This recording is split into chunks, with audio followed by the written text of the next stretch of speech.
एक बार फिर से आप सभी का बहुत बहुत स्वागत है दैनिक छत्तीसगढ़ चैनल पर, जहां हम आपके लिए रोजाना लेकर आते हैं छत्तीसगढ़ के प्रादेशिक समाचार।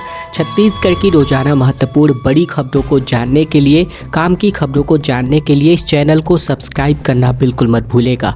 छत्तीसगढ़ में अब किसानों को धान बेचने से पहले नई शर्तें सरकार ने लागू की हैं, जहां आपको एग्री स्टेक फार्मर रजिस्ट्रेशन करवाना अनिवार्य है। अगर आप छत्तीसगढ़ के किसान हैं और इस साल धान बेचना चाहते हैं तो ध्यान दें, क्योंकि खरीफ विपणन वर्ष 2025-26 के लिए एग्री स्टैक पोर्टल पर किसानों को पंजीयन करना अब अनिवार्य कर दिया गया है। राज्य सरकार ने साफ किया है कि बिना पंजीयन के न तो धान की बिक्री होगी और न ही फसल का बीमा, पीएम किसान सम्मान निधि या फिर अन्य सरकारी योजनाओं का लाभ नहीं मिलने वाला है। पंजीयन की अंतिम तारीख 30 अगस्त तय की गई है, इसीलिए समय रहते रजिस्ट्रेशन कराना जरूरी है। इसके अलावा बता दें कि सहायता के लिए डिजिटल पहचान यहाँ पर दी जा रही है। किसान अपने नज़दीकी लोक सेवा केंद्र यानी सीएससी सेंटर या चॉइस सेंटर या सहकारी समिति या फिर सीधे एग्री स्टेक पोर्टल के जरिए खुद भी पंजीयन कर सकते हैं। पंजीयन पूरी तरीके से मुफ्त है और इसके बाद किसानों को 11 अंकों की यूनिक फार्मर आईडी यहाँ पर दी जानी है और यही आईडी सभी सरकारी योजनाओं और सहायता के लिए डिजिटल पहचान का काम करेगी, जैसा कि आपके पास आधार कार्ड का नंबर होता है। छत्तीसगढ़ के कर्मचारियों को बड़ी सौगात मिली है, जहां केंद्र के सहमान महंगाई भत्ते को लेकर के आदेश जारी कर दिया गया है। छत्तीसगढ़ सरकार ने राज्य के शासकीय सेवकों को एक बड़ी राहत दी है। मुख्यमंत्री विष्णुदेव साय की घोषणा के बाद वित्त विभाग ने सोमवार को महंगाई भत्ते में 2% की बढ़ोतरी का आदेश जारी किया है और अब प्रदेश के अधिकारियों और कर्मचारियों को केंद्र के बराबर यानी 55% का महंगाई भत्ता लाभ मिलने वाला है, जिसको लेकर वित्त विभाग ने प्रदेश के समस्त विभागाध्यक्ष, संभागायुक्त और कलेक्टरों को पत्र जारी कर दिया है। जारी आदेश के मुताबिक 7वें वेतनमान वाले कर्मचारियों को 1 सितंबर 2025 से 55% महंगाई भत्ता का लाभ मिलेगा, तो वहीं 6वें वेतनमान वाले कर्मचारियों का डीए 6% से बढ़ाकर 252% यहाँ पर कर दिया गया है। गन्ना किसानों का उग्र प्रदर्शन देखने को मिल रहा है। 40 करोड़ बकाया राशि को लेकर जनप्रतिनिधियों के साथ शक्कर कारखाने में तालाबंदी करने की कोशिश करी गई।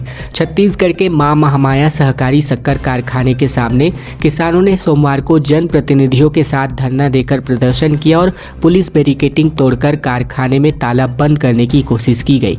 मौके पर तैनात पुलिस बल ने किसानों को रोका। संभाग के किसानों का 40 करोड़ रुपए बकाया है, जिसका भुगतान कई माह से अटका हुआ है।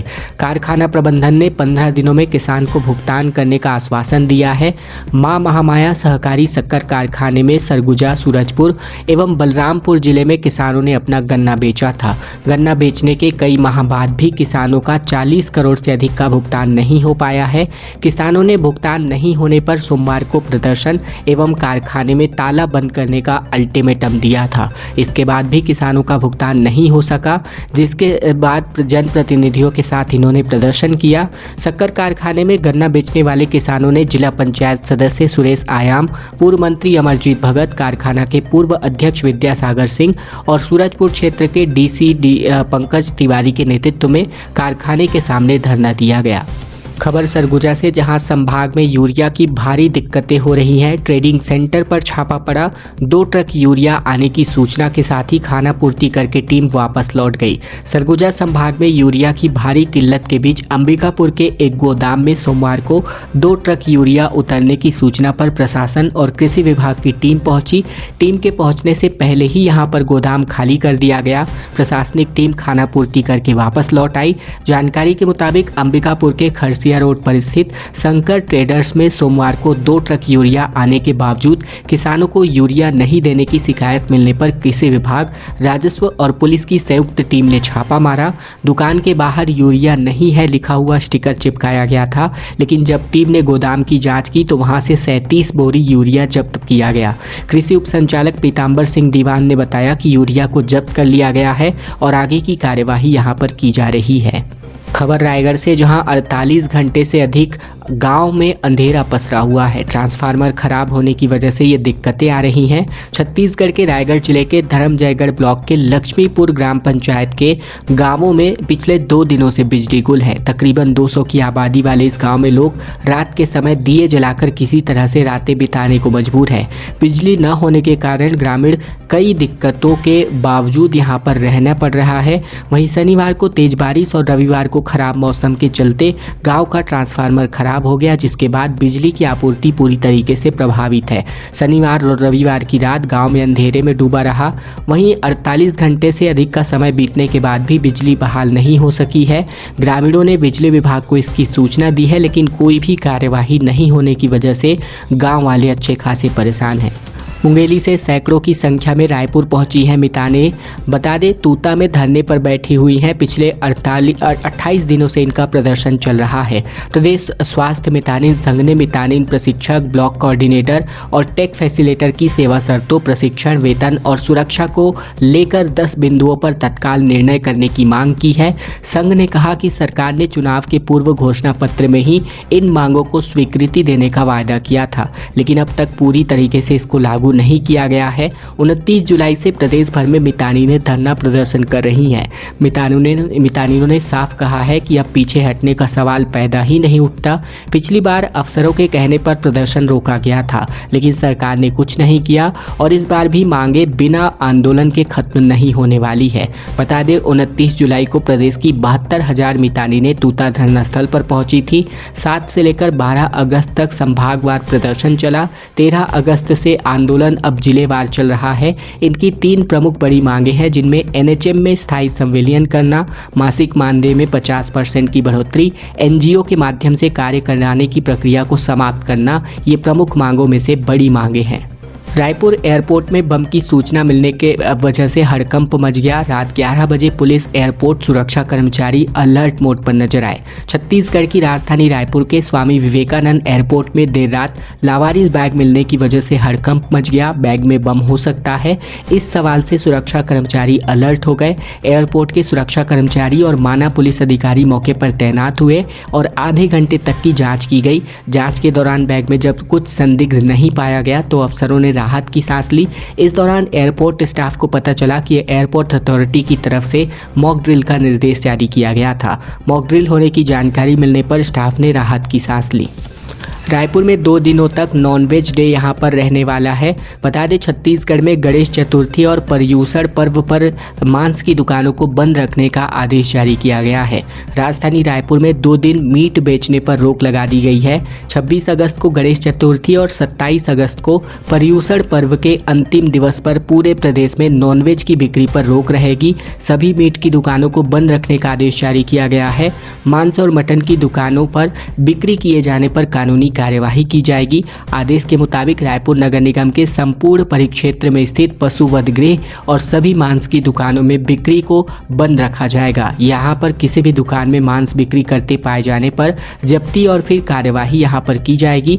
रायपुर नगर निगम के आदेश के मुताबिक 26 और 27 अगस्त के अलावा सितंबर महीने में 3 दिन यानी कि ढोल ग्यारस, अनंत चतुर्दशी और उत्तमा क्षमा को भी रायपुर में मांस मटन की बिक्री की दुकानों को बंद रखने का आदेश यहां पर सरकार ने जारी किया है। खबरों में आगे बढ़े इसके पहले अगर आपने इस चैनल को अभी तक से सब्सक्राइब नहीं किया है, आश्वस्त हो जाइए कि आपने इस चैनल को सब्सक्राइब किया हो, ताकि छत्तीसगढ़ की रोजाना महत्वपूर्ण बड़ी खबरों को बिना किसी रुकावट के हम आप तक लगातार पहुंचा सके। तो इस चैनल को सब्सक्राइब करने का छोटा सा काम आप लोगों को जरूर से कर लेना है। रामानुजगंज में छत्तीसगढ़ का पहला गौ मुक्ति धाम यहां पर निर्मित हुआ है। 2 साल में 1000 से ज़्यादा गायों का अंतिम संस्कार यहां पर कर दिया गया है। रामानुजगंज में छत्तीसगढ़ का पहला गौ मुक्ति धाम 2 एकड़ के क्षेत्र में फैला हुआ है। रिंग रोड वार्ड क्रमांक 3 में स्थित इस धाम में पिछले 2 सालों से 1000 से अधिक गौवंशों का विधिवत अंतिम संस्कार किया गया है। नगर में बड़ी संख्या में पशुपालक हैं जो गौवंश का पालन करते हैं। पहले गौवंश की मौत के बाद अंतिम संस्कार एक बड़ी समस्या थी। पशुपालकों को या तो मृत पशु को फेंकना पड़ता था या फिर गड्ढे में दफनाना पड़ता था। इस प्रक्रिया में उन्हें 1500 से 2500 रुपए तक खर्च करने पड़ते थे। तत्कालीन नगर पंचायत अध्यक्ष रमन अग्रवाल की पहल पर यह गौ मुक्ति धाम बनाया गया। सफाई दरोगा बेचू प्रजापति के मुताबिक धाम का निर्माण लगभग 2 साल पहले किया गया था और ये छत्तीसगढ़ का पहला ऐसा गौ मुक्ति धाम है जहां पर 2 साल के अंतर्गत 1000 गायों का अंतिम संस्कार किया गया है। मध्य प्रदेश में बने सिस्टम की वजह से छत्तीसगढ़ के 30 जिलों में हाई अलर्ट जारी किया गया है। बादल गरजने, आंधी चलने और भारी बारिश को लेकर छत्तीसगढ़ के 30 जिलों में मौसम विज्ञान विभाग ने बिजली गिरने और गरजने साथ ही आंधी चलने को लेकर अलर्ट जारी किया है, जिसपे बस्तर, नारायणपुर और दुर्ग में मौसम सामान्य रहेगा। मध्य प्रदेश में बने लो प्रेशर एरिया की वजह से छत्तीसगढ़ में बारिश की स्थिति बन रही है। बीते 24 घंटे में प्रदेश के कई हिस्सों में हल्की से लेकर मध्यम स्तर की वर्षा दर्ज की गई है। बिलासपुर और सरगुजा संभाग के कुछ स्थानों पर मध्यम से भारी वर्षा यहां पर देखने को मिली है। इसके अलावा अगर हम बात करें तो उत्तर पूर्वी मध्य प्रदेश और आसपास लो प्रेशर एरिया की वजह से ये लगातार सिस्टम एक्टिव हो रहा है छत्तीसगढ़ में, जिसकी वजह से भारी बारिश यहां पर देखने को मिल रही है और इसकी वजह से छत्तीसगढ़ में यहां पर अलर्ट जारी किया गया है। शराब घोटाला मामले में हाई कोर्ट ने चैतन्य बघेल की याचिका को खारिज कर दिया। ईओडब्ल्यू की कार्यवाही को यहां पर इन्होंने चुनौती दी थी। छत्तीसगढ़ हाई कोर्ट ने पूर्व मुख्यमंत्री भूपेश बघेल के बेटे चैतन्य बघेल की याचिका खारिज कर दी है। शराब घोटाला और मनी लॉन्ड्रिंग के मामले में आर्थिक अपराध शाखा यानी ईओडब्ल्यू की कार्यवाही को चैतन्य बघेल ने चुनौती दी थी। चैतन्य बघेल की याचिका पर सोमवार को हाई कोर्ट में सुनवाई हुई। हालांकि हाई कोर्ट ने चैतन्य बघेल को ईओडब्ल्यू की एफआईआर के मामले में नई याचिका दायर करने की छूट दी है। हाई कोर्ट ने लिबर्टी यानी कि छूट के साथ चैतन्य बघेल की याचिका खारिज करते हुए कहा कि वे चाहे तो फिर से याचिका दाखिल कर सकते हैं, लेकिन वह याचिका केवल उन्हीं से संबंधित होनी चाहिए। कोर्ट ने स्पष्ट किया कि जब आप अपने निजी मामले से जुड़ी याचिका लगाएंगे तभी हम आपके कानूनी मुद्दों की जांच कर पाएंगे। नवरात्रि पर चलने वाली है 2 स्पेशल ट्रेनें, 300 तक पहुंची है वेटिंग, जिसकी वजह से छत्तीसगढ़, उड़ीसा और महाराष्ट्र के यात्रियों को थोड़ी बहुत राहत देखने को मिल सकती है। नवरात्रि पर ट्रेनों में भारी भीड़ को देखते हुए रेलवे ने दुर्गा पूजा स्पेशल ट्रेन चलाने का फैसला किया है। बिलासपुर जोन से चलने वाली स्पेशल ट्रेन महाराष्ट्र, छत्तीसगढ़ और उड़ीसा के यात्रियों को राहत देने वाली है। रेल प्रशासन सुभाष चंद्र बोस यानी इतवारी और शालीमार के बीच 5 फेरों के लिए स्पेशल ट्रेन चलाने वाला है। इसके पहले छत्तीसगढ़ से होकर गुजरने वाली 24 ट्रेनों को 23 से लेकर 27 अगस्त तक कैंसिल कर दिया गया है, जबकि 2 ट्रेनें परिवर्तित मार्ग से चलाई जाएंगी। 3 ट्रेनों को आधे रास्ते पर ही रोककर वापस भेजा जाएगा। ट्रेनें कैंसिल होने की वजह से झारखंड, उड़ीसा, महाराष्ट्र, राजस्थान, गुजरात, बंगाल, जम्मू आने जाने वाले यात्रियों की दिक्कतें बढ़ गई हैं। बता दें कि इस साल शारदीय नवरात्र 22 सितंबर से शुरू होकर 2 अक्टूबर को समाप्त होने वाली है। पेड़ पर चढ़ता दिखा एक विशालकाय अजगर, सड़क किनारे लोगों की भारी भीड़ बढ़ गई। दरअसल छत्तीसगढ़ में लोरमी की ये बड़ी घटना है, जहां आम दिनों की तरह चल रहे यातायात के बीच सोमवार को लोरमी और बिलासपुर के मुख्य मार्ग पर अचानक से अफरा तफरी का माहौल बन गया। दरअसल राहगीरों की नज़र जब तकरीबन 7 से 8 फीट लंबे अजगर पर पड़ी तो सड़क किनारे पेड़ पर जो अजगर है वो चढ़ रहा था। लोगों ने तुरंत अपने मोबाइल में इसका वीडियो बना लिया, जो कि सोशल मीडिया पर काफ़ी तेज़ी से वायरल है। इस अजगर को देखने के लिए आसपास के ग्रामीणों की भीड़ जमा हो गई। किसी ने यह रोमांचक पल बताया तो किसी के लिए खौफनाक। हालांकि अजगर ने किसी को नुकसान नहीं पहुंचाया, लेकिन अचानक उसकी मौजूदगी ने ग्रामीण और यात्रियों के बीच दहशत का माहौल यहां पर पैदा कर दिया। रविंद्र चौबे ने कहा कि छत्तीसगढ़ में भूपेश कांग्रेस का नेतृत्व करें। बैज ने पूर्व मंत्री को महाज्ञानी नेता बताया। दरअसल छत्तीसगढ़ के पूर्व मंत्री रविंद्र चौबे ने पूर्व सीएम भूपेश बघेल के जन्मदिन पर कहा कि जनता की इच्छा है कि कांग्रेस का नेतृत्व भूपेश बघेल करे, आने वाले समय में भी वही करे और अगली लड़ाई भाजपा की सरकार के कुशासन और मोदी की गारंटी से है। ये ताकत सिर्फ भूपेश बघेल में है। रविंद्र चौबे के बयान पर पीसीसी चीफ दीपक बैज ने कहा कि वह कांग्रेस के वरिष्ठ नेता और महाज्ञानी नेता हैं। अगर यह उनका बयान है तो वह उनका निजी बयान है। राष्ट्रीय अध्यक्ष ने स्पष्ट किया कि कांग्रेस कलेक्टिव लीडरशिप के साथ जनहित के मुद्दे पर ही लड़ाई लड़ेगी और दोबारा से सरकार बनाएगी। इधर उप मुख्यमंत्री अरुण साव ने कहा कि कांग्रेस कार्यकर्ता कांग्रेस से दूर हो चुके हैं। जनता पूरी तरीके से कांग्रेस से दूर हो चुकी है। नेता अपना वजूद बचाने के लिए अब संघर्ष कर रहे हैं। पार्षद आकाश तिवारी ने 1200 घरों में करेले बांटे। व्रत से एक दिन पहले महिलाओं को कड़ू भात खा करके यहाँ पर निर्जला उपवास करती हैं। छत्तीसगढ़ की परंपराओं में विशेष स्थान रखने वाले तीजा पर्व की शुरुआत कड़ू भात यानी करेले भात से की जाती है। मान्यता के अनुसार व्रत से एक दिन पहले महिलाएं रात को करेला भात खाकर अगला दिन निर्जला उपवास करती हैं। इसी धार्मिक आस्था और सांस्कृतिक परंपरा के सम्मान में पंडित रविशंकर शुक्ल वार्ड के पार्षद और नेता प्रतिपक्ष आकाश तिवारी ने अपने वार्ड की लगभग 1200 महिलाओं को करेला भेंट किया है। सोमवार सुबह वार्ड में घर घर जाकर करेले वितरित किए गए और इस पहल का उद्देश्य न केवल परंपरा को सहेजना था बल्कि महंगाई के इस दौर में महिलाओं को छोटी सी सहायता देकर उनका सम्मान भी करना था। तीजा के ठीक पहले करेले की मांग बढ़ने से बाजार में इसकी कीमत 80 से 100 रुपये प्रति किलो पर पहुंच गई है। शरारती तत्वों ने शिव मंदिर में तोड़फोड़ की, मूर्तियों को खंडित किया और आक्रोशित ग्रामीणों ने इस पर कार्यवाही की मांग की है। छत्तीसगढ़ के बलौदाबाजार जिले के लवन थाना क्षेत्र के ग्राम मुंडा में शरारती तत्वों ने तालाब के किनारे स्थित प्राचीन शिव मंदिर को निशाना बनाया। मंदिर परिसर में स्थापित भगवान शिव की मूर्तियों को खंडित कर दिया गया और कुछ अवशेषों को पास के ही तालाब में फेंक दिया गया। इस घटना की जानकारी मिलते ही पूरे गाँव में तनाव और आक्रोश फैल गया। घटना के बाद बड़ी संख्या में ग्रामीण मंदिर परिसर में एकत्रित हो गए और आरोपियों की गिरफ्तारी की मांग करने लगे। माहौल को बिगड़ता देख करके लवन थाना पुलिस तत्काल मौके पर पहुंची और ग्रामीणों को समझाइश देकर शांत कराया गया। पुलिस ने घटनास्थल का मुआयना किया और साक्ष्य जुटाए गए। ग्रामीणों का कहना है कि यह कृत्य गांव की धार्मिक आस्था को ठेस पहुंचाने वाला है। लोरमी क्षेत्र के गांव में एक अनूठा बुखार फैला हुआ है। डिप्टी सीएम साहब के निर्देश पर स्वास्थ्य विभाग की टीम यहां पर बिंदावल पहुंची है। छत्तीसगढ़ के लोरमी से स्वास्थ्य के संबंधित एक बहुत बड़ा मामला सामने आया है, जहां ग्राम बिंदावल में ग्रामीणों को बुखार होने की शिकायत मिली है, जिसमें उप मुख्यमंत्री और लोरमी के विधायक अरुण साव के निर्देश पर स्वास्थ्य विभाग ने त्वरित कार्यवाही की है। रविवार 24 अगस्त को ही रात 9 बजे स्वास्थ्य विभाग की टीम रवाना हुई। इस मौके पर एसडीएम लोरमी, सीएमएचओ, डॉक्टरों और साथ ही नर्सिंग स्टाफ और आरएचओ ने घर घर जाकर ग्रामीण स्वास्थ्य सेवाएं, दवाइयां और आवश्यक परामर्श जारी किया।